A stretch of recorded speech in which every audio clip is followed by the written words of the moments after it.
नमस्कार, मैं ज्योति Sinha helping heart foundation के इस चैनल में आप सभी व्यूअर्स का दिल की गहराइयों से स्वागत करती हूँ, अभिनंदन करती हूँ और आप सबको वर्ल्ड हार्ट डे की ढेरों ढेरों शुभकामनाएं। आप सब जानते हैं कि पूरी दुनिया 29 सितंबर को वर्ल्ड हार्ट डे मनाती है, यानी दिल को सेहतमंद, चुस्त दुरुस्त और सुखी रखने के लिए, खुश रखने के लिए एक जश्न मनाते हैं, जश्न दिल बनाते हैं हम सब। तो हेल्पिंग हार्ट फाउंडेशन हर साल आपके लिए कुछ कार्यक्रम लाता है जिसमें कि हम आपको अपनी दिल का ख्याल रखने का तरीका बताते हैं। कुछ प्रोग्राम्स आपके लिए इस तरह से लाए जाते हैं। आज हम बात करेंगे दिल की बीमारियों को बचपन से ही कैसे पहचाना जाए और कैसे रोका जाए, क्योंकि एक बार अगर कोई बीमारी हो जाती है तो उसका इलाज तो संभव है, पर ये एक तरह का मानसिक तनाव होता है, उम्र भर की एक परेशानी होती है। तो क्यों ना हम रोगों को बहुत छोटी उम्र से ही पकड़ लें, तो ताकि आगे हम सब उस बीमारी से अपने आप को बचाव कर सकें। आपने देखा कि दिन पे दिन छोटे बच्चों में, किशोरों में, युवाओं में ये दिल की बीमारी बढ़ती जा रही है। Blood pressure, heart attack, diabetes और किडनी के समस्याएं जैसी बीमारियां बहुत हो रही हैं। तो ये एक शोचनीय विषय है। तो आज हमारे साथ इसी विषय पे बातचीत करने के लिए एक बहुत एक्सपर्ट पैनल है डॉक्टर्स का। हमारे साथ हैं डॉक्टर नकुल सिन्हा, डॉक्टर शैली अवस्थी, डॉक्टर रोली श्रीवास्तव। मैं डॉक्टर नकुल सिन्हा से रिक्वेस्ट करती हूँ कि वो आगे अपने कार्यक्रम को बढ़ाएं। नमस्कार। 2021 वर्ल्ड हार्ट डे, विश्व हृदय दिवस सितंबर में मनाया जाता है और इसमें सारी दुनिया में ऑर्गेनाइजेशंस, चिकित्सक, पब्लिक और बहुत सारे लोग जुड़ते हैं इस मकसद से कि दिल की बीमारियों पे और उनके रोकथाम पे, उनके इलाज पे रोशनी डाली जाए, जिससे आम जनता की परेशानियां दूर करी जा सकें।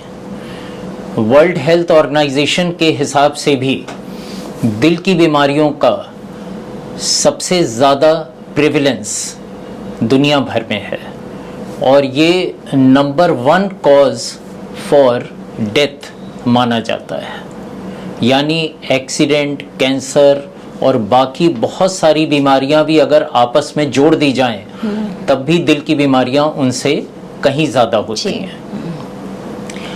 हम लोग पिछले 2 साल से कोविड से जूझ रहे हैं, सारी दुनिया उससे परेशान है और अब तीसरी लहर की बात हो रही है कि क्या तीसरी लहर बच्चों पे जोर डालेगी, बच्चों को परेशान करेगी। हम प्रार्थना करते हैं कि ऐसा ना हो, मगर फिर भी कुछ बातें आज हम लोग कोविड और बच्चों के प्रभाव पे भी उस पे बात करेंगे। मगर उससे पहले हम लोग चाहते हैं कि बच्चों की दिल की बीमारियां जो ज़्यादातर अनरिकॉग्नाइज्ड हैं, उनको पहचाना नहीं जाता, अनचार्टेड हैं, जिनके बारे में जानकारी ज़्यादातर लोगों को, आम जनता को सही तरीके से नहीं होती है और अनअटेंडेड जानकारी हो भी जाए, उसकी डायग्नोसिस भी बन जाए, फिर भी उनके इलाज में या तो देरी होती है या पूरी तरह और सही उपचार नहीं होता है। इन बात के लिए हम लोग आज 2 बहुत बड़े एक्सपर्ट्स लोग से बात करेंगे। तो मैं पहले आप लोग का उनसे परिचय करा दूं। डॉक्टर शैली अवस्थी, आप professor head department of paediatrics, KG medical university Lucknow में हैं। इसके अलावा डॉक्टर रोली श्रीवास्तव, ये एक यंग पीडियाट्रिक कार्डियोलॉजिस्ट हैं। ये शैली जी बताएंगे। शैली जी, हम लोग चाहेंगे कि आज 2-3 विषयों पे थोड़ी थोड़ी बात करी जाए। बहुत डिटेल में तो शायद संभव नहीं है, पर एक कि बच्चों में या नवजात शिशु में किस तरह की हार्ट की बीमारियां होती हैं, ये बड़ों की बीमारियां से अलग हैं। ये हम लोग को मालूम है, पर शायद जनता कई बार इसको नहीं समझ पाती है। दूसरा कि क्या कुछ बड़ों की बीमारियां भी बच्चों को क्षतिग्रस्त कर सकती हैं, उनको परेशान कर सकती हैं।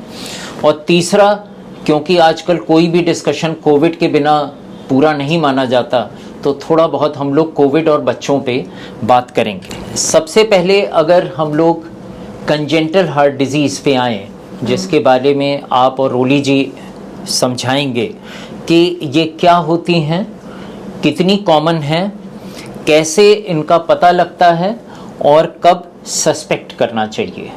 तो कृपया आप इस पे अपने विचार बताएं। धन्यवाद डॉक्टर साहब, आपने एक बहुत अहम क्वेश्चन पूछा है, क्योंकि जनता समझती है कि हृदय रोग, हार्ट की बीमारी तो बड़ों में होती है, बच्चों में कहाँ होती है।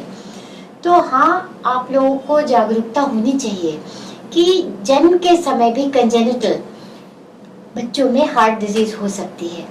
अब ये कितनी कॉमन है, क्या ये जन्म के समय पता चलती है या जन्म के 4-6 हफ्ते बाद, इस पे हम लोगों को गौर देना है।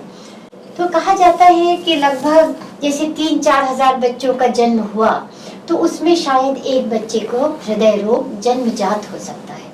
तो इतना कॉमन नहीं कि आप लोग घबराएं, परंतु जागरूक रहना बहुत जरूरी है। कुछ बच्चे ये होते हैं कि पैदा होते ही उनमें लक्षण दिखने लगते हैं, जैसे पैदा होते ही नीले हो जाते हैं, पैदा होते ही एकदम सफेद हो जाते हैं, हार्ट फेल होने लगता है पैदा होते ही। तो कुछ बच्चों में पहले ही दिन लक्षण पता चलते हैं, और जब पहले ही दिन लक्षण पता चलते हैं तो बहुत जरूरी है कि हम लोग एक पीडियाट्रिक कार्डियोलॉजिस्ट से संपर्क करें, जैसे डॉक्टर रूली हमारे पास बैठी हैं, क्योंकि हमें अपनी उम्मीद नहीं खत्म कर देनी चाहिए। पहचान लिया तो उसका उपचार करना है। कभी कभी उपचार, कभी कभी कुछ दवाएं दे के समय हम लोग को मिल जाता है, कभी कभी बहुत कॉम्प्लेक्स ऑपरेशंस हो जाते हैं, परंतु होप नहीं छोड़ देनी चाहिए। दूसरा ऐसा है कि आजकल हम लोगों का अल्ट्रासाउंड बहुत कॉमन हो गया है, और हर गर्भवती माता को कई मर्तबा अल्ट्रासाउंड होता है जब बच्चा पेट में होता है। तो कुछ बीमारियां अल्ट्रासाउंड द्वारा भी माता को पता चल जाती हैं। ये आपने नई बात बताई है, हम लोग को बिल्कुल नहीं पता है कि शायद क्या पता ही चल जाता है कि भाई आपके बच्चे में ऐसी समस्या हो सकती है, तो टीम पूरी रेडी है आपको। फिर ऐसे बच्चे का जब आप जन्म दिलाती है ऐसे बच्चे को, तो ऐसे सेंटर पे जाना चाहिए जहाँ पे कि पूरी टीम रेडी है, राइट, डिलीवरी के साथ पीडियाट्रिक कार्डियोलॉजिस्ट है, पीडियाट्रिशियन है, कि पूरी सामूहिक रूप से आपके बच्चे की सुरक्षा हो, देखभाल हो, और आपके बच्चे को हम बचा सके। तो ये तो डे 1 की बात हुई, डे 1, डे 2, डे 3 जन्म के बाद। पर कुछ ऐसी बीमारियां हैं कि बच्चा घर चला गया बिल्कुल स्वस्थ, दूध पीता हुआ, परंतु जब वो 4 हफ्ते का हुआ, 5 हफ्ते का हुआ, तो पता चला कि दूध पीने में प्रॉब्लम हो रही है, बार बार रुक के दूध पी रहा है, और माँ समझ नहीं पा रही, माँ पसीना आ रहा है दूध पीते समय, फिर बार बार सांस की प्रॉब्लम हो रही है, तब वो भागते हैं। तो तब भी आप समझिए कि बच्चे को शायद हार्ट की प्रॉब्लम हो सकती है, जो कि जन्म के समय मिस हो गई, इसलिए कि लक्षण स्टेथोस्कोप लगने से नहीं पता लगता है। उनका यदि अल्ट्रासाउंड होता या कुछ और होता तो समझ में हो जाता, जैसे इको कहते हैं, अल्ट्रासाउंड तो नहीं इको, तो उस तरीके से। तो इसमें रोली जी आप कुछ और बताना चाहेंगी? जी मैम, जैसे कि आपने बहुत ही सुंदर तरीके से ये समझाया कि किस तरीके से हार्ट प्रॉब्लम्स बच्चों में हो सकती हैं। कभी कभी पैदा होते ही तुरंत बच्चे नीले पड़ जाते हैं, और हमें ये पता चलता है कि बच्चे में कोई कॉम्प्लेक्स हार्ट डिजीज़ है। बट ज़्यादातर बच्चे, मतलब मैक्सिमम जो हार्ट प्रॉब्लम्स होती हैं बच्चों में, वो हमको कुछ दिनों, कुछ हफ्तों बाद पता चलती हैं, जो कि ज़्यादा कॉमन होती हैं। उसमें बच्चा शुरुआत में, जिस बच्चे का पैदा होते समय वज़न अच्छा है, जो हेल्दी है, दूध पी रहा है, वो धीरे धीरे उसका वज़न गिरना शुरू हो जाता है। तो अगर किसी भी बच्चे का वज़न समय के साथ ठीक से नहीं बढ़ रहा है, तो उसका सबसे इम्पोर्टेंट कारण तो एक होता है न्यूट्रिशन, कि उसको खान पान सही, दूध सही नहीं मिल रहा है। दूसरा एक बहुत इम्पोर्टेंट कारण हार्ट डिजीज भी हो सकता है, जिसकी वजह से वो बच्चे को ज्यादा मेहनत करनी पड़ रही है, और इसी वजह से जैसा कि मैम ने बहुत अच्छे से समझाया कि बच्चे को पसीना आता है, दूध पीने में थक जाता है और वजन ठीक नहीं बढ़ता है, और हर समय बच्चा भूखा रहेगा, इरिटेबल रहेगा, तो ये एक बहुत इम्पोर्टेंट लक्षण है। अब जैसा कि आप इमेज में देख रहे हैं कि ये एक नॉर्मल हार्ट है। अगर मैं थोड़ा सा डिटेल में जाऊं, नॉर्मल हार्ट के 4 चेम्बर्स होते हैं, या 4 कमरे हम साधारण भाषा में कह सकते हैं होते हैं। तो सबसे जो कॉमन बीमारियां हैं वो होती हैं होल इन द हार्ट, या दिल में छेद जी, जो कि बहुत कॉमनली बच्चों में पाया जाता है। अब ये ऊपर वाले कमरों में जब छेद होता है, जिनको एट्रिया कहते हैं, तो एट्रियल सेप्टल डिफेक्ट या ASD होता है। इनमें ज्यादातर प्रॉब्लम्स जो हैं वो छोटे बच्चों में इतनी जल्दी नहीं पता चलती, बिल्कुल, जब तक थोड़ा बच्चा बड़ा नहीं होता है तब तक पता नहीं चलती जी। नेक्स्ट अब हम आते हैं, जब नीचे वाले जो कमरे या वेंट्रिकल्स होते हैं उनके बीच की दीवार में छेद होता है, जिसको हम वेंट्रिकुलर सेप्टल डिफेक्ट कहते हैं जी। इसमें बच्चा बहुत जल्दी वेट लूज करने लगता है, बहुत ज्यादा सिम्टम्स आने लगते हैं बच्चों में, तो इनको ज्यादा अटेंशन देना पड़ता है, और ये जल्दी पकड़ में भी आ जाते हैं। ASD कभी कभी पकड़ में आने में बहुत साल लग जाते हैं, बट ये क्योंकि ज्यादा सिम्टम्स होते हैं। और जैसे तीसरा हम देख रहे हैं PDA, जो हार्ट की जो मेजर 2 आर्टरीज होती हैं, उन दोनों के बीच में एक कनेक्शन रह जाता है, जो कि माँ के गर्भ में हर बच्चे में होता है, पैदा होने के बाद बंद हो जाता है। अच्छा। अगर ये बंद नहीं होता है तो फिर ये भी VSD की तरह ही, वेंट्रिकुलर सेप्टल डिफेक्ट की तरह ही, इसके भी सिम्टम्स बच्चों में बहुत जल्दी आ जाते हैं। और ये तीनों मिला के बहुत ही कॉमन बीमारियां हैं बच्चों के हार्ट की। फिर जो हम अगर थोड़े कम कॉमन बीमारियों की बात करें, तो इनमें वाल्व की सिकुड़न होती है, जिसको हम कहते हैं स्टेनोसिस। तो ये हार्ट के जो मेजर वाल्व्स हैं, एओर्टिक वाल्व और पल्मोनरी वाल्व, इसमें अक्सर पाई जाती हैं बच्चों में। इनमें भी सिम्टम वही होते हैं, कभी कभी बच्चे नीले पड़ते हैं, या फिर बच्चे तेज सांस लेना, जल्दी जल्दी सांस लेना, वजन ना बढ़ना, और अक्सर ये पकड़ में आती हैं जब डॉक्टर नॉर्मल चेकअप में या वैक्सीनेशन के दौरान आला रखते हैं, तो इनकी मरमर सुनाई दे जाती है। और आगे बच्चे बड़े हो रहे हैं, 3 साल के हुए, 4 साल के हुए, या स्कूल गोइंग होने लगे, कई बार स्कूल में बच्चों को होती हैं समस्याएं, मगर जो गांव देहात में माएँ हैं वो बिल्कुल नहीं समझ पाती हैं, कैसे पता लगाएं वो? तो देखिए, अक्सर ये होता है कि जैसा कि डॉक्टर रोली बता रही थी कि छेद है हृदय में, और छेद का पता नहीं चला, बिल्कुल, वो स्कूल जाने लगा जी। और फिर उसकी हेल्थ डाउन होने लगी। हाँ। वो एक संभवता है। दूसरा कि और भी चीजें हो सकती हैं कि हमेशा छेद नहीं होता, हमेशा वाल्व नहीं होता, परंतु कभी कभी हृदय की ग्रंथि थैले की तरह बड़ी हो जाती है, या हृदय की ग्रंथि के चारों तरफ भी समस्या हो जाती है, या कभी कभी बच्चे को खून की कमी, एनीमिया की वजह से ग्रंथि बढ़ जाती है। तो अगर बच्चे का स्वास्थ्य ठीक नहीं है और बच्चा कमजोर है, सांस फूल रही है जी, तो मैं तो सबसे पहले कहूंगी कि अपनी डॉक्टरी आप खुद ना करें। बस ये सबसे जरूरी, अपनी डॉक्टरी अपने आप ना करें। आप एक पीडियाट्रिशियन के पास जाएं, एक पीडियाट्रिक कार्डियोलॉजिस्ट के पास जाएं। और एक और रिक्वेस्ट है कि जब आपके बच्चे बहुमूल हैं, अनमोल हैं, तो उनकी समस्या लेके आप अप्रशिक्षित डॉक्टर के पास ना जाएं। बिल्कुल, बहुत अच्छा पॉइंट है आपने कहा। वो लोग आपका कुछ भी पकड़ा देंगे, आपको लगेगा कि आप कुछ कर रही हैं और कुछ हुआ नहीं। क्यों डॉक्टर रोली, आप क्या बताएंगे इसमें? बिल्कुल मैम, आपने बहुत ही इम्पोर्टेंट पॉइंट सामने रखा कि बच्चे इतने बहुमूल हैं हमारे अब, और इनके लिए हमें मतलब एक प्रशिक्षित सलाह जरूर लेनी चाहिए। अगर वाकई हमको लगता है कि हमारा बच्चा जो है वो और बच्चों के मुकाबले चुस्त नहीं है, थोड़ा मतलब एक्टिविटीज में स्लो है, तो हमें इसकी तह तक जाने के लिए एक प्रशिक्षित डॉक्टर से सलाह जरूर लेनी चाहिए, और निश्चित ही हमें कोई ना कोई एक इसका हल जरूर मिलेगा। हो सकता है कि बच्चे को सबसे कॉमन जो होगा वो अनीमिया निकल के आएगा, कि खून की कमी बढ़ते बच्चों में बहुत ही कॉमन है, क्योंकि उनका विकास हो रहा है, उस हिसाब से उनको न्यूट्रिशन नहीं मिल पा रहा है।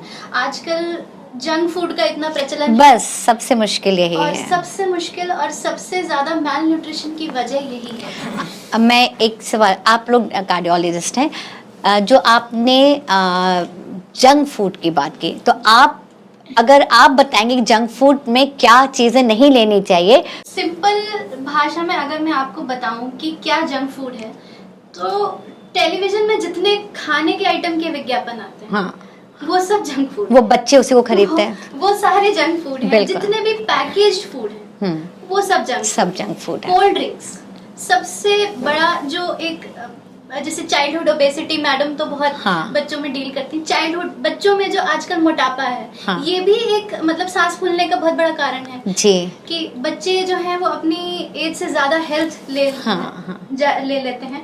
उसका कारण भी junk food, cold drink, chips है, पिज्जा है, जो भी प्रोसेस्ड फूड, जो भी खाना हमने घर में नहीं बनाया है, बिल्कुल। जो बाजार से खरीदा है, वो सब जंक फूड में ही आता है। मतलब 99% मैं तो कहूँगी वो जंक ही होता है। बिल्कुल, तो ज्योति जी उससे एक चीज और अवॉइड आपसे करें कहेंगे जी। कि जैसे आपने तो कहा जंक फूड, पर हमारी अधिकतर माताएं 70% तो गांव में रहती हैं, हाँ, है ना? वो कहाँ से उनके जंक- पास तो जंक पैसा भी फूड नहीं होता, जी। तो उनका क्या होता है कि खाने में इम्बैलेंस हो जाता है। इम्बैलेंस मतलब कि बच्चा भूखा है तो सिर्फ रोटी मिल रही है, या आलू की सब्जी मिल रही, मतलब प्रोटीन एंड कार्बोहाइड्रेट्स Exactly, इसका कोई पूरा, बैलेंस नहीं है। और एनीमिया जैसा आपने बताया, क्योंकि वेजिटेबल्स नहीं है। वेजिटेबल्स नहीं, आपका B12, आपके विटामिन बी कॉम्प्लेक्सेस की कमी बिल्कुल हो सही गई कह रहे हैं। है ना? फिर ऊपर से अगर आप नंगे पैर भाग रहे हैं या सफाई नहीं, तो कीड़े तो हो पेट गए। के कीड़े, ये भी एक बहुत तो बड़ा बच्चों आपका में जंक फूड से भी बचना है, आपको खाने में जो कहते हैं डाइवर्सिटी लाने। पॉइंट मैं भी ये कहना चाहूंगी कि जैसे आपने गांव के माताओं जी। की बात करी, तो गांव में या देहात में थोड़ा सा दूध को लेके बहुत जोर दिया जाता है हाँ, कि नहीं, दूध पिलाओ, कोई रोटी नहीं खा रहा, दूध पिलाओ। तो हाँ। ये एक बहुत बड़ा मिसकंसेप्शन है कि दूध हर चीज को पूरा कर जो देता है। डॉक्टर रोली ने कहा, मुझे बहुत इम्पोर्टेंट कहना है, दूध, देखिए आपकी बात सही है, पर वो लोग दूध में पानी मिला पानी हाँ, दूध इम्पोर्टेंट नहीं है, मैं ये कहना चाहती हूँ। तो उसमें दूध और दूध भी पानी का मिला हुआ, तो कि वो बिल्कुल ही पेट खराब प्रोटीन। है। तो फिर दूध कितना, देखिए मैं बताती हूँ कि यदि आपका बच्चा 6 महीने तक है तो केवल स्तनपान कराएं, जी। स्तनपान के साथ विटामिन डी दें, बी कॉम्प्लेक्स दे सकती हैं if you Right, wish. right. परंतु जब आपको कॉम्प्लीमेंट्री ऊपर का खाना खिलाना है तो डाइवर्सिटी होनी चाहिए। और एज ए मतलब समझ लीजिए कि 1 वर्ष के बाद बच्चे को 250 ml से आधा किलो से ज्यादा दूध की ना जरूरत नहीं दीजिए, है। बिल्कुल नहीं। ना दीजिए। 1 पाव दूध गुड इनफ। तो डॉक्टर साहब ये बताइए कि किशोर अवस्था के बच्चे, मतलब 13-14 टीनेजर बच्चे भी आते ही होंगे आपके पास। जी, जी।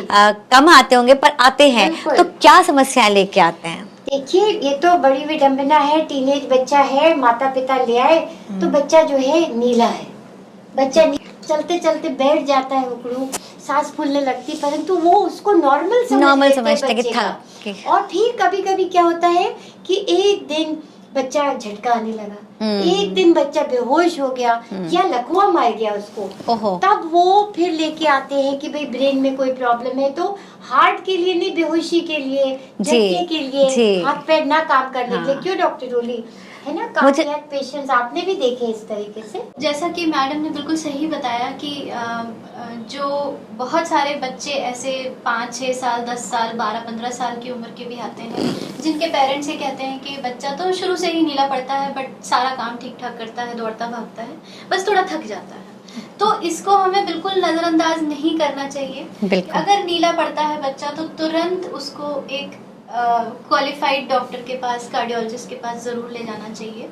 और एक निश्चित समय पे मतलब बहुत सारी बीमारियां होती हैं और सबका एक निश्चित समय होता है कि हमें इस समय पे इसकी ट्रीटमेंट सर्जरी ज़रूर करानी बिल्कुल। चाहिए।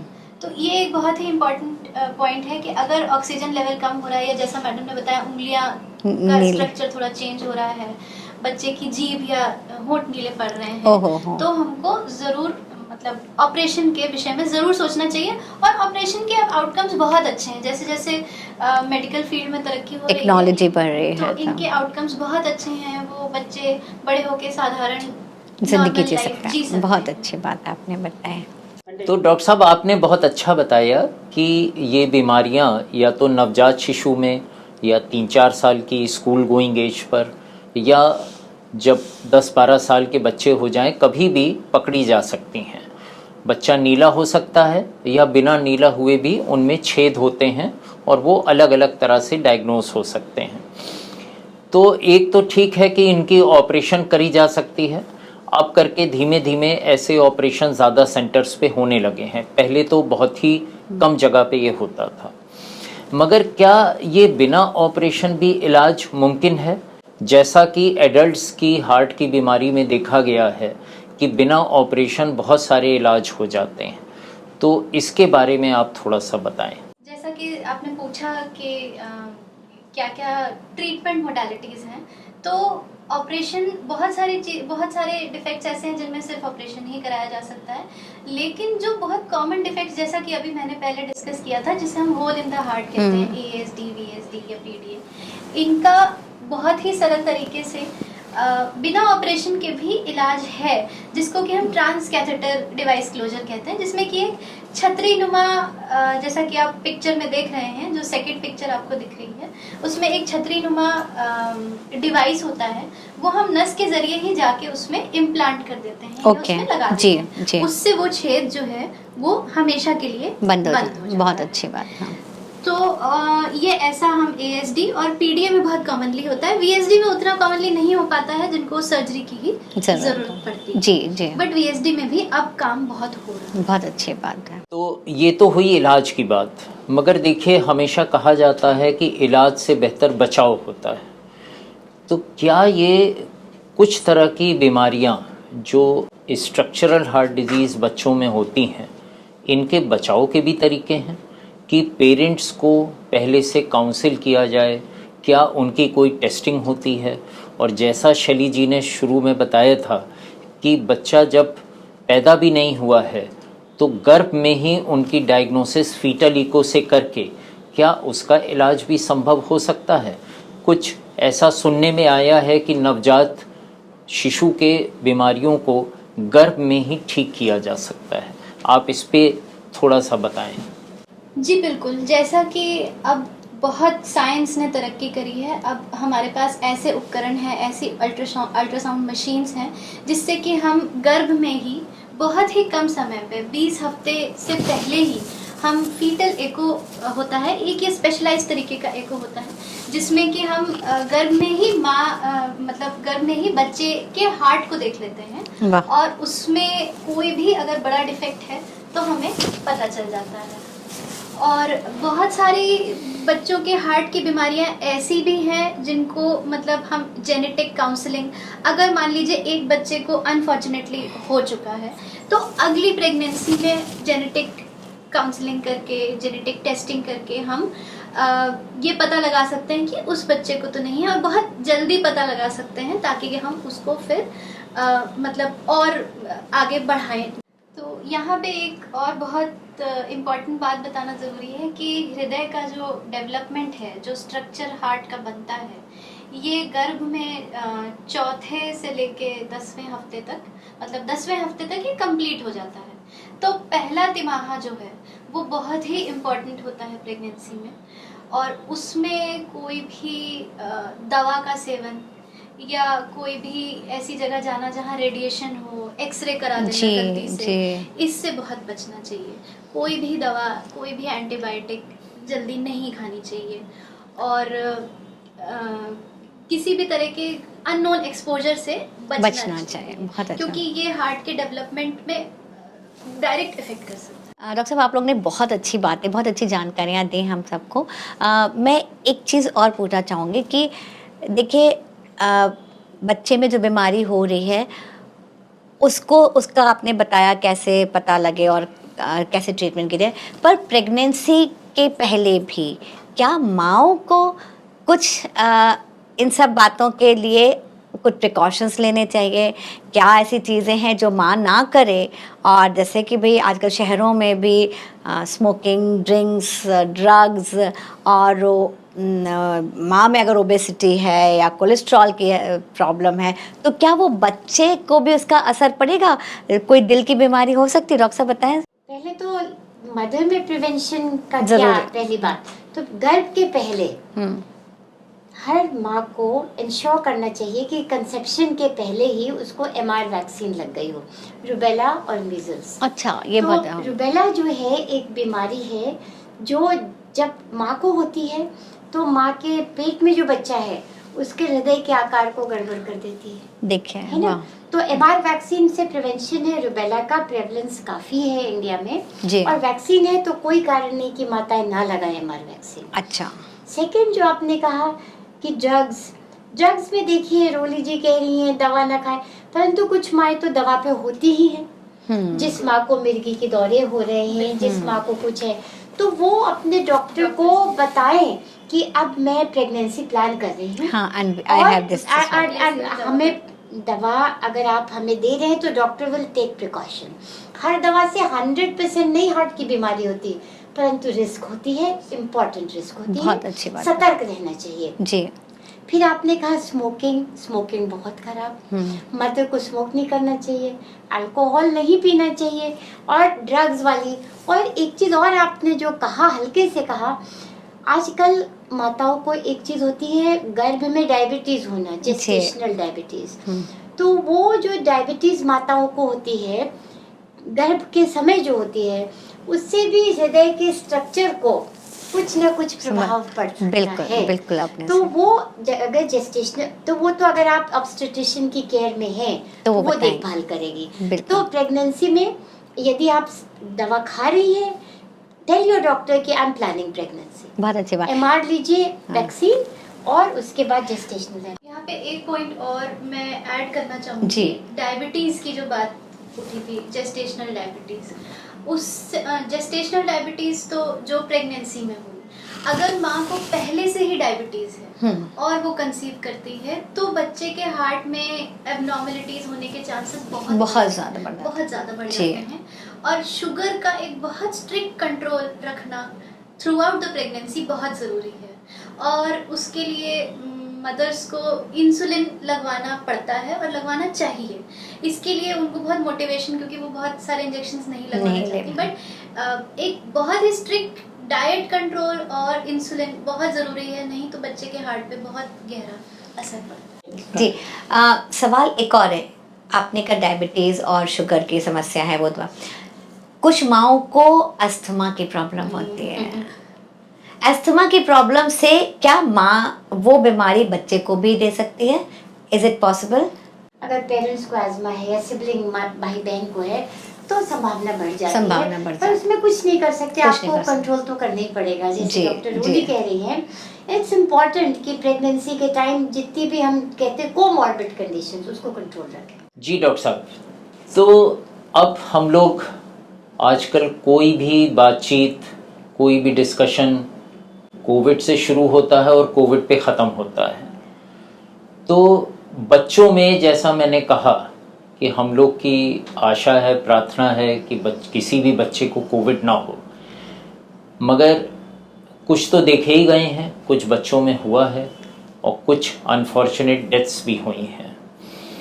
तो हम लोग आपसे जानना चाहेंगे कि इस समय कोविड का बच्चों पे प्रभाव का क्या सीन है, उसमें क्या देखा गया है, और ख़ासकर बच्चों की वैक्सीन का क्या स्टेटस है, इसके बारे में इंफॉर्मेशन कम है और साइंटिफिकली बहुत ऑथेंटिकेटेड नहीं आ रही है। तो आप लोग इस पे भी बताएं। ओके, डॉक्टर साहब, आपने जो प्रश्न किया बच्चों में कोविड, तो हमारी पहली लहर में 20 साल से कम आयु जिनको कोविड से प्रभाव हुआ 12% थे। दूसरी लहर में भी इवन दो नंबर्स बहुत ज्यादा थे, परंतु 20 साल से कम 12% रहे। बच्चों में क्या है कि बच्चों में बीमारी होती है, परंतु सीवियर बीमारी कोविड की नहीं होती।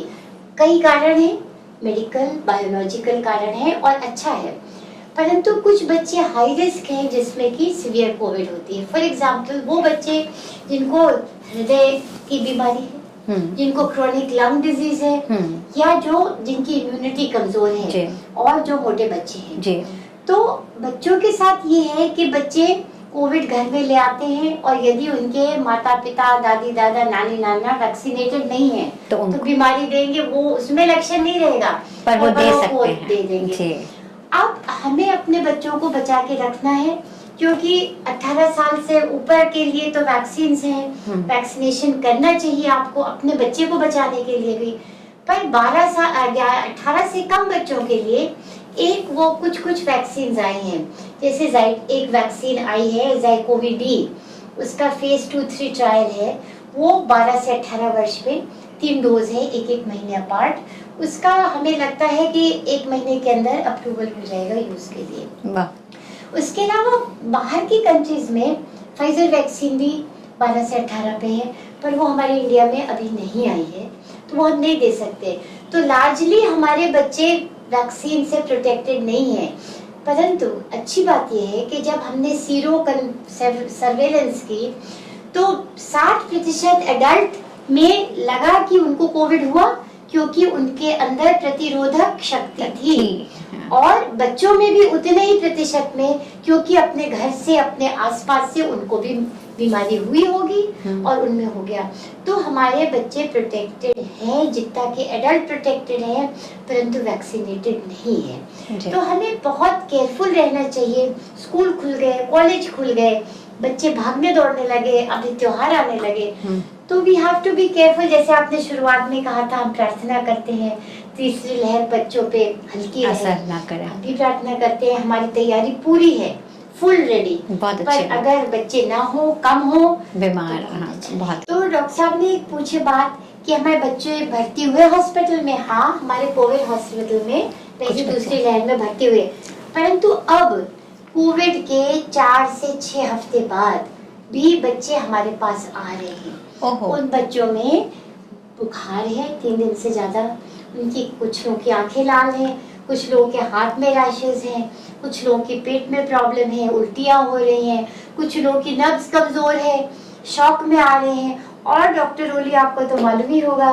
कि ये बीमारी जिसको हम कहते हैं MIS-C या multi system inflammatory syndrome children, उसमें तो हृदय भी इन्वॉल्व हो जाता है, वो सबसे सीरियस प्रॉब्लम है।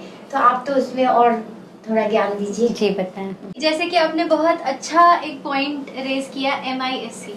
तो अब ये बच्चे जो हैं जिनमें घर में इनको कोविड एक्सपोजर हुआ, 4 से 6 हफ्ते इन्हें कुछ सिम्टम्स नहीं थे, उसके बाद ये बुखार के साथ भर्ती होते हैं अस्पताल में, तो और कई बार बच्चे ICU में वेंटिलेटर पे काफ़ी सीरियस स्थिति से होके गुजरते हैं, और इनमें क्या लक्षण होते हैं कि बुखार जो है वो नहीं उतरता है, काफ़ी हाई ग्रेड फीवर होता है, साथ में पेट में दर्द है, हार्ट का फंक्शन अचानक से कम हो जाना, ये एक बहुत ही मतलब ड्रामेटिक इफेक्ट होता है कि अगर हार्ट का फंक्शन एकदम से कम हो जाएगा, जो 60 है वो 20 हो जाएगा, तो उससे पूरी बॉडी इफेक्ट हो जाती है, किडनीज, ब्रेन सब इफेक्ट हो जाते हैं। और साथ में जो हार्ट को आर्टरी सप्लाई करती हैं, जिन्हें हम कोरोनरी आर्टरी कहते हैं, वो देखा गया है कि वो फैल जाती हैं, वो चौड़ी हो जाती हैं और उनमें खून के थक्के जम जाते हैं, जैसा कि हम एडल्ट कार्डियक डिजीज में देखते हैं, वैसा होने लगता है।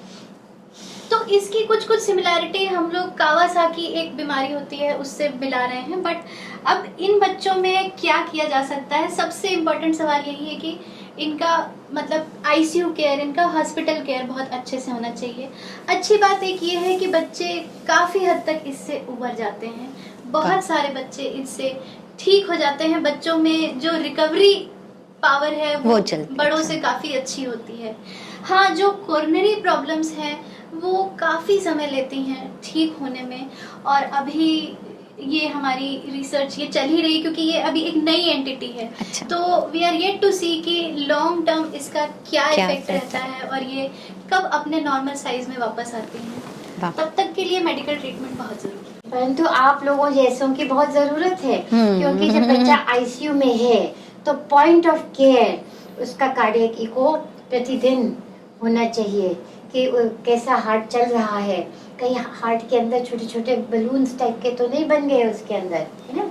और हम लोग दवा तो देते ही हैं, बहुत स्ट्रॉन्ग दवा देते हैं, स्टेरॉइड्स भी देते हैं, और डिस्चार्ज के बाद भी 4 से 6 हफ्ते उनको आप ही की केयर में रहना पड़ता है। बिल्कुल। तो डॉक्टर साहब, आज आप लोग ने बहुत अच्छी बातें बताई, जिससे कि कई भ्रम जो हमारी जनता या दर्शकों के मन में, दिमाग में होते हैं, उनको साफ हो जाना चाहिए। और ये भी समझना चाहिए कि विज्ञान जो है वो उसका ज्ञान आपकी मदद के लिए है, और उसको अगर आप सही तरीके से और सही समय पे इस्तेमाल करें जी, तो आपकी सबसे ज़्यादा वो मदद करी जा सकती है। बहुत अच्छी बात है। इसमें कोविड के बारे में भी हम लोग को अभी भी सतर्क रहना चाहिए। जी, कोविड का खतरा ख़त्म नहीं हुआ है और शायद कुछ लोग का कहना है कि कभी ख़त्म नहीं होगा, जी, एंडेमिक फेज में आ जाएगा, पैंडेमिक से बिल्कुल, एपिडेमिक और एंडेमिक पे आ बिल्कुल। जाएगा। तो इसके लिए हम सब सतर्क रहें, खासकर बच्चों के लिए भी, और उन सब के भले के लिए हम लोग पूरे प्रिकॉशंस, सामाजिक दूरी, मास्क लगाना, ज़रा भी डाउट हो तो टेस्टिंग कराना, इन्फेक्शन से दूर रहना, इस सब की पूरी कोशिश करें। तो बहुत बहुत धन्यवाद।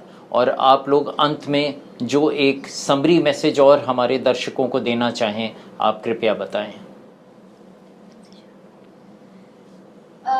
मैं ये कहना चाहूँगी कि आज के दौर में अगर किसी बच्चे को हार्ट की प्रॉब्लम है तो पेरेंट्स बिल्कुल हताश ना हो। 95% बीमारियां ऐसी होती हैं जिनका समाधान है, बहुत अच्छी और बात। समय पे ज़रूर अपने डॉक्टर की, अपने कार्डियोलॉजिस्ट की सलाह माने, और जो समय सही है उस समय पे उसका इलाज ज़रूर करें। जरूर डॉक्टर साहब। हम ये कहना चाहेंगे कि आप याद रखें कि आप अपने बच्चे को हार्ट की बीमारी से, जैसे डॉक्टर साहब ने कहा कि समय से वो करें, परंतु जो जो चीजें आप प्रिवेंट कर सकते हैं वो आप करिए। जैसे माताओं का टीकाकरण जरूरी है, और माताओं को ऑब्स्टेट्रिशियन की केयर में रहना, और बहुत इम्पोर्टेंट है कि अर्ली रिकॉग्निशन, जल्दी पहचानिए कि हृदय की बीमारी है, और पहचानने के बाद आप सही जगह पे पहुंच जाइए जिसमें कि आपका बच्चा बच जाए।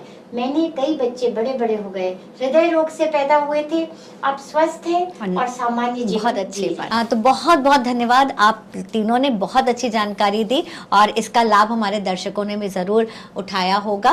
और क्योंकि हमेशा हम कहते हैं कि सावधानी हटी तो दुर्घटना घटी, और या हम लोग जब बीमारियां हो जाती हैं तो एक उम्र के बाद हम डॉक्टरों और अस्पतालों के चक्कर लगाते हैं, उसमें अपनी समय, पैसा और शक्ति सब व्यर्थ करते हैं। तो बेहतर है कि हम पहले ही अपनी जीवन शैली को, अपनी लाइफस्टाइल को इस तरह से बनाएं कि बीमारियां हमारे पास ही ना आए। तो हम प्रार्थना करते हैं कि आप एक हेल्दी लाइफस्टाइल रखें, हाइजीनिक वे में रहें, यानी साफ सफाई का पूरा ध्यान रखें, अपना भी, अपने परिवार का, और ख़ास तौर पे बच्चों को बचपन से ही सफाई की और एक स्वस्थ जीवन शैली अपनाने की एक आदत डलवाएं। हम इस विषय में आपसे और भी आपके लिए जानकारियां लाएंगे। तब तक आप ज़रूर इस वीडियोस को देखें और लोगों तक फैलाएं ताकि ज़्यादा से ज़्यादा लोग लाभान्वित हो सकें। बहुत बहुत धन्यवाद। जुड़े रहिए हेल्पिंग हार्ट फाउंडेशन के इस कार्यक्रम मुकम्मल ज़िंदगी में।